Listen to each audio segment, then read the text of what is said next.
How to fix the Files app not working on your Android phone. Whether the app won't open, keeps crashing, or isn't responding, these quick solutions can help.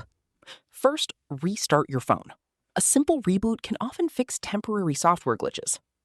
If the issue continues, open your phone's settings, then go to Apps and tap on App Management and select the Files app. Tap Storage Usage, then choose Clear Cache. This removes temporary files without deleting your personal data. If that doesn't solve the problem, go back and tap Force Stop, and again tap Force Stop, then reopen the Files app. Next, check for updates by opening the Google Play Store, searching for the Files app, and installing any available updates. Running the latest version can fix known bugs.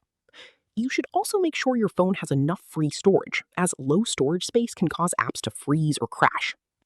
Finally, if the problem still isn't resolved, restart your phone again after updating the app, or reset the app preferences from your device settings if that option is available. And that's it. Those are the most effective ways to fix the Files app not working on Android. If you found this tutorial helpful, don't forget to leave a like, subscribe to the channel, and turn on notifications for more quick and easy Android tips and troubleshooting tutorials.